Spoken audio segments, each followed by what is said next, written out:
పౌరాకుల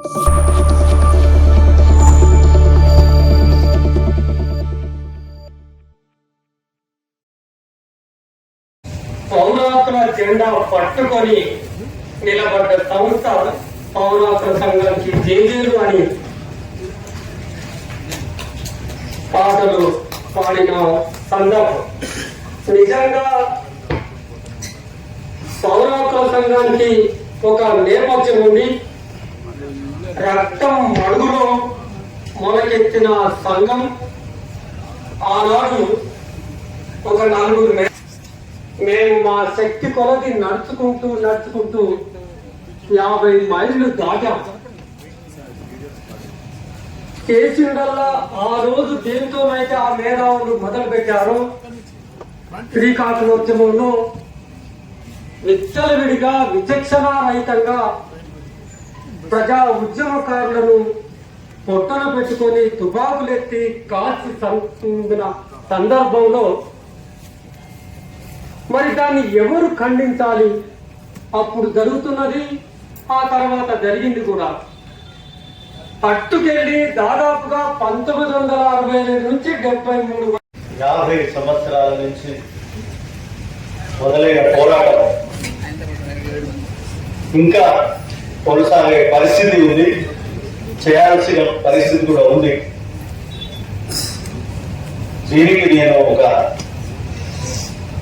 reception కమిటీలో నన్ను ఈ విధంగా నన్ను ఎన్నిక చేసుకుని నన్ను నిలబెట్టడం నా అదృష్టం అని అనుకుంటున్నాను. అందరికీ నమస్కారం.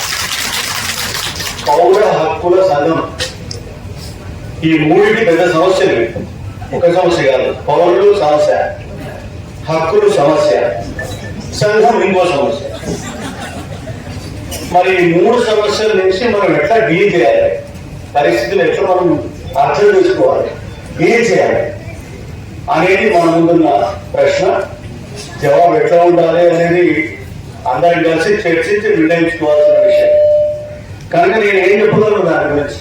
ఓకే, ఇక నేను స్టూడెంట్ ఆఫ్ లా, నేను లా గురించి ఏదో మాట్లాడుకోవాలి, లా గురించి ఏదో చదువుకోవాలి అన్ని మర్చిపోయింది అనుకోండి. ఆ మధ్యలో ఇప్పుడు మళ్ళీ గుర్తుకొస్తున్నాయి. ఆ గుర్తుకొచ్చిన కథలో ఒక కథ వచ్చింది నాకు, ఒక కథ మాట్లాడాలని అనిపించింది. ఇది ఉపన్యాసం అంతా చెప్పడానికి కష్టం నాకు కూడా, కనుక కథ మాత్రమే చెప్పాను. ఒక ఆయన సైకిల్ దొంగతనం చేసింది. సైకిల్ దొంగతనం అది అన్నారా లేదా, తీసుకున్నారా లేదా, సైకిల్ ఉందా లేదా తెలియదు. అరెస్ట్ చేశారు. అరెస్ట్ చేసిన తర్వాత 1 ఏడాది, 2 ఏళ్ళు, 3 ఏళ్ళు అయిపోయి. 3 ఏళ్ళు అయిపోతే ఏమవుతుంది వాడు చట్టాల ప్రకారం? ఒకవేళ 3 ఏళ్ళు పడిన శిక్ష పడినా కూడా వెళ్ళిపోవాలి. వాడు ఇంటికి వెళ్ళిపోవాలి. వాడు తెలియదు ఆ విషయం. ప్రభుత్వానికి తెలియదు, పోలీసులకు తెలియదు, ఇంకేముంటుంది జైలు అధికారులకు తెలియదు. ఎప్పుడు తెలియదు? 3 ఏళ్ళకు తెలియదు, 4 ఏళ్ళకు తెలియదు, 5 ఏళ్ళకు తెలియదు, 6 ఏళ్ళకు తెలియదు. ఇక్కడ చెప్తూ ఉంటే ఇదే నా వాడి శిక్షణ అదే అయిపోతుంది. ఎన్ని రోజులు నేను తెలుసా? 14 సంవత్సరాలు. 14 సంవత్సరాల తర్వాత అది కూడా ఎట్లా వచ్చిందంటే వాళ్ళకి వీడు లెక్కలు చూసుకుంటున్నాడు. ఏ లెక్కలు, ఎవరు ఎక్కడ ఉన్నారు, ఎక్కడ ఎంతసేపు అయింది, ఎప్పుడు వాడు విడుదల చేయాలి అనే లెక్కలు చూసుకుంటూ ఉంటే ఈయన ఎందుకు అరెస్ట్ అయ్యాడు చెప్పేవాడు లేడు. అతనికి కూడా పాపం గుర్తురాలి. ఎందుకు గుర్తురాలంటే నాన్న మర్చిపోయాడు, ఆయన కూడా మర్చిపోయాడు. బహుశా మర్చిపోయాడు. ఆయన కూడా మర్చిపోయాడంటే పిచ్చి కొట్టింది కనుక మర్చిపోయాడు అనుకుందాం. మరి మిగతా వాళ్ళంతా ఏం చేసిందండి? అందరూ మర్చిపోయారు. అందరూ మర్చిపోయారు. చివరి ఒక ఆయన పాపం పిల్. ఏం పిల్ అంటే మనం వేసుకునే పిల్స్ కాదు, మనం ఏమైతే మనకు తెలియదు. ఆ వేసుకుంటే ఏమైతుందో తెలియదు. ఈ పిల్ పనికి వచ్చేది.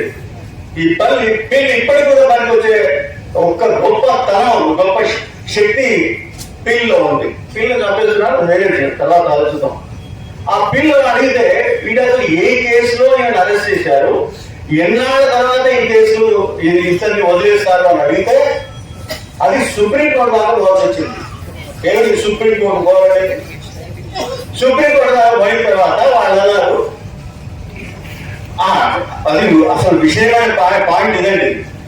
అదేంటంటే ఆయన అన్నారు, పోలీసు అధికారులు వాళ్ళు ఏమడిగారు, ఇతనికి ఆరోగ్యం బాగోలేదండి, మెదడు సరిగా పనిచేయట్లేదు, పనిచేయట్లేదు, కనుక విడుదల చేయట్లేదు అన్నాడు. అంటే ఒక ఆ పక్కన ఉన్న ఆయన లాయర్ ఒక అడిగాడు, మరి పిచ్చాసుపత్రి లేకపోతే జైలు రావాడు, మరి జైలు అయితే అతన్ని ఎక్కడ తీసుకోవాలి, హాస్పిటల్కి తీసుకోవాలి, అక్కడ తీసుకు పంపించాలి కదా, చేయలేదు. మరి ఏం చేసేవారు అంటే, మరి ఇక్కడ ఉన్నారు కదా సార్, ఆ రికార్డ్స్ ప్రకారం దొరికిన ప్రకారం మేము పట్టుకోవాలి కదా సార్, మరి మేము ఎట్లా రిలీజ్ చేయాలి సార్, మేము రిలీజ్ చేయకూడదు కదా అంటే, ఇంకా గోవర్నమెంట్ లా దానిపైన గోవర్నమెంట్ ఇంకా ఆఫీసర్లు ఉంటారు, ఒకదాని ఇంకొక అట్లా ఉంటారు.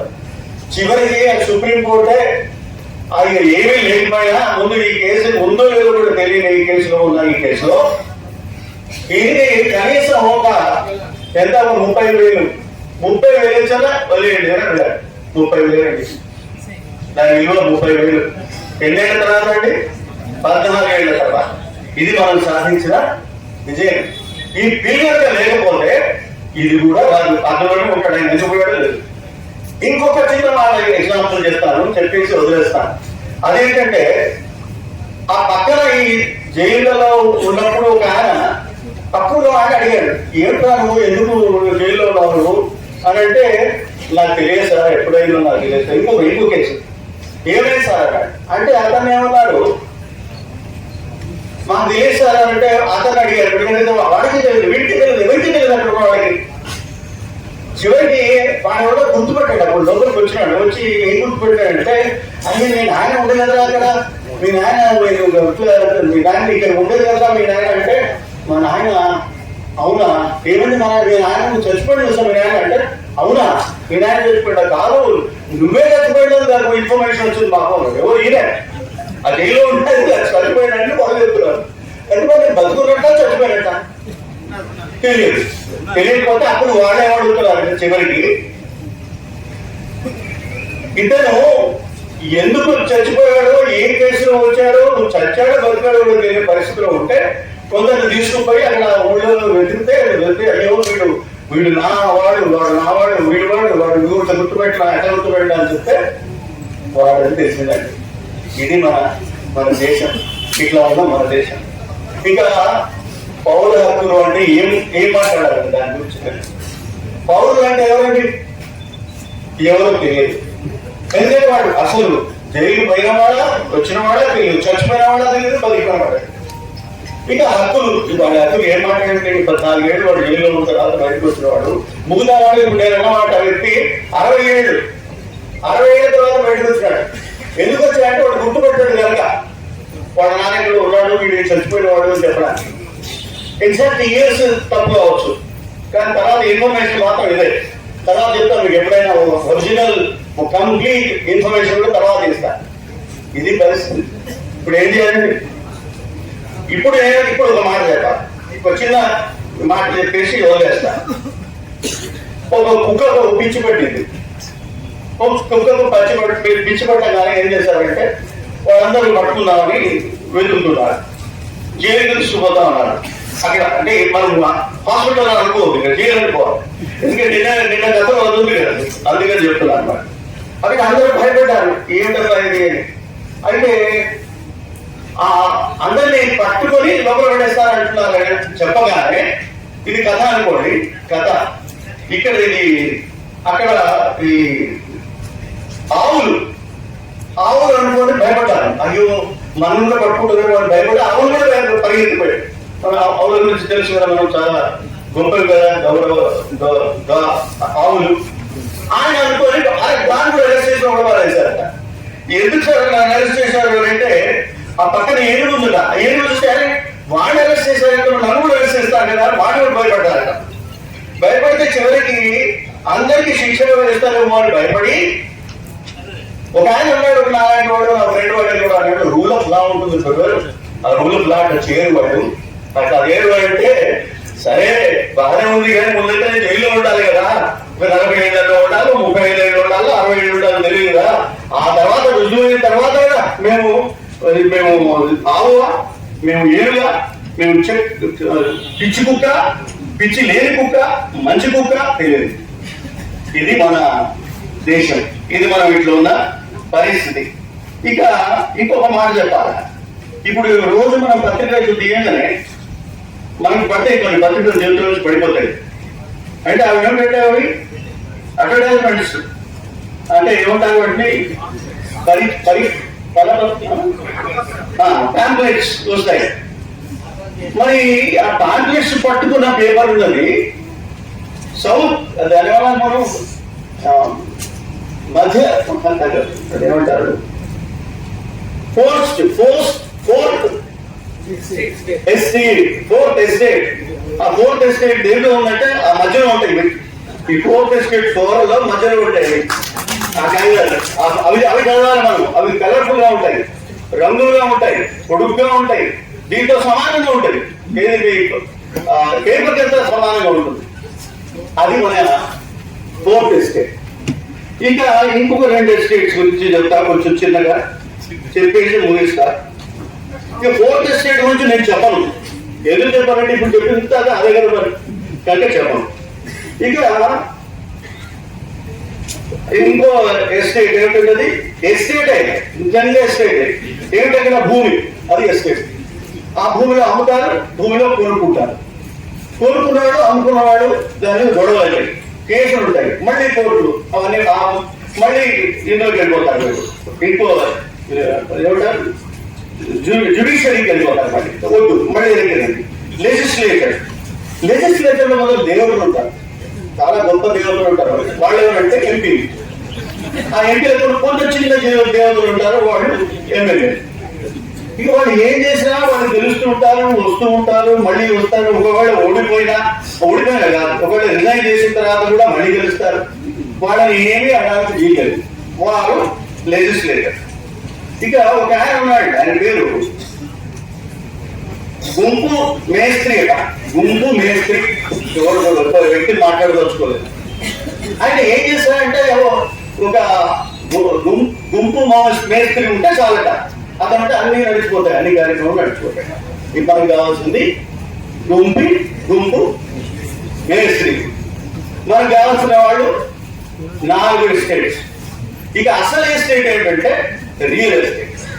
ఆ రియల్ ఎస్టేట్ అంటే ఏంటంటే మనం చదువుకునేది అనుకుంటారు మీరు, నేను ఎడ్యుకేషన్ ఇస్ రియల్ ఎస్టేట్ అనుకుంటాను. నిజంగా ఒక పిచ్చాడు, నేను యూజ్లెస్ థింకింగ్ పర్సన్. అయితే ఏమంటారు రియల్ ఎస్టేట్ మొత్తం దేశాన్ని నడుస్తున్నది రియల్ ఎస్టేట్. వాళ్ళకి డబ్బులు సరిపోకపోతే భూములు అమ్మేస్తారు. ఎవరు అసలు అమ్మేది ఎక్కడ ఉంది చెప్పండి? ఏ చట్టంలో ఉంది చెప్పండి?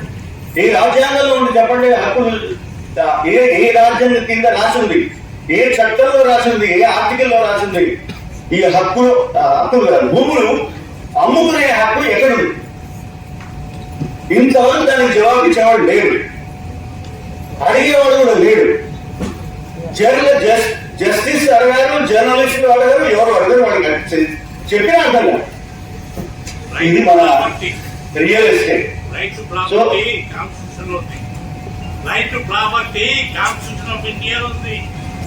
కాన్స్టిట్యూషన్ లో రైట్ టు ప్రాపర్టీ ఉంది.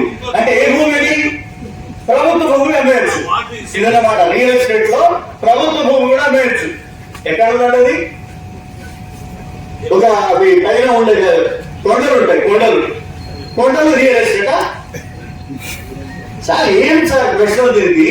ఏంటి జవాబుది? లేదు. So we should think of this.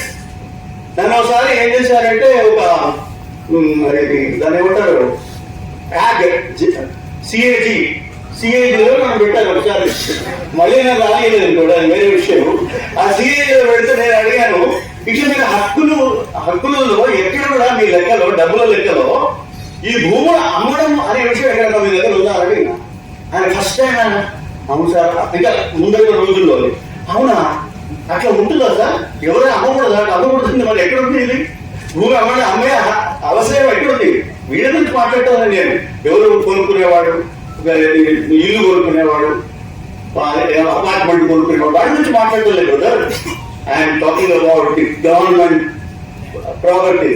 Government land. ఈ ల్యాండ్ ఎవరిది? దీన్ని చెప్పేవాడు లేదు, దీనికి జవాబు ఇచ్చేవాడు రాజ్యాంగంలో లేదు, ఎక్కడా లేదు. ఇక రాజ్యాంగంలో లేని అన్ని విషయాల గురించి మనం మాట్లాడుతూ ఉంటే నేను ఒక్కడనే మాట్లాడుతూ ఉంటాను. కనుక మాట్లాడలేక ఇక్కడ వదిలేసి, ఇక్కడ నేను నిజానికి చీఫ్ ఎవరు గెస్ట్ కాదు, నేను మామూలు వ్యక్తిని. నేను వాళ్ళ చాలా పెద్దవాళ్ళు ఇక్కడ ఉన్నారు, వాళ్ళంతా మాట్లాడుతుంటే వినాల్సిన బాధ్యత ఉంది, ప్రేమ ఉంది, నమ్మకం ఉంది, వినాలనే ప్రేమ ఉంది అని వచ్చి కూర్చుంటున్నాను. కానీ నాకు నేను మీకు చెప్పకపోతే అందరూ అడుగుతారు కనుక చెప్తున్నాను, వినండి. కాలేజీలో బయటికి వస్తూ ఉంటే ఈ లోపలికి కూడా ఏమన్నా లోపలికి వెళ్ళడానికి అడ్డంగా పైపులు పెట్టారు. ఆ పైపులు కట్టగట్టి పెట్టారు. ఆ పైపు మనం ఇట్లా తిరిగినప్పుడు కనపడుతుంది. తిరగక ముందు కనపడకపోతే అందులో పడిపోతాం. అదే జరిగితే ఏం జరిగింది? నన్ను చేయి తిరిగిన అంటారు కదా, నన్ను ఇప్పుడు చేయి విరిగిన మనిషిగా తయారు. కాబట్టి అది కూడా సాధ్య కావట్లేదు. కనుక ఏదో తోచుంటే నాకు 4-5 మాటలు, నాకు మనసులో బాధైన మాటలు నేను మాట్లాడుతున్నాను. నిజానికి వారి సబ్జెక్ట్ లో నేను మాట్లాడానో లేదో నాకు తెలియదు. ఈ దేశాన్ని రక్షించుకోవడానికి మిగిలింది ఒకటి ఉంది, మనందరికి మిగిలింది ఒకటి ఉంది. అది ప్రశ్న, అది క్వశ్చన్. అడగండి. ఇది ఒక్కటే మీకు మిగిలిన పని, ఇంకే పని లేదు. ఇదే పని, ఇంకే పని ఉన్నారని ఆ పని పక్కన పెట్టి ఈ పని చేస్తూ ఉంటాడు. ప్రశ్నించిన ఒక్కటే మిమ్మల్ని బతికించే శక్తి. బతికించకపోతే, మనం ప్రశ్నించకపోతే బతికినట్టు కూడా లెక్కలోకి రాదు. వీళ్ళు ఏమిటది, దాన్ని ఏమంటారు, పౌరుల హక్కుల సంఘం కూడకూడదు ప్రశ్నించకపోతే అని మీకు చెప్తూ, నన్ను క్షమించండి ఆలస్యంగా వచ్చినందుకు, అందరిని కూర్చోబెట్టి నేను పక్కన నిలబడ్డందుకు క్షమించండి. మీ అందరికీ నమస్కారం.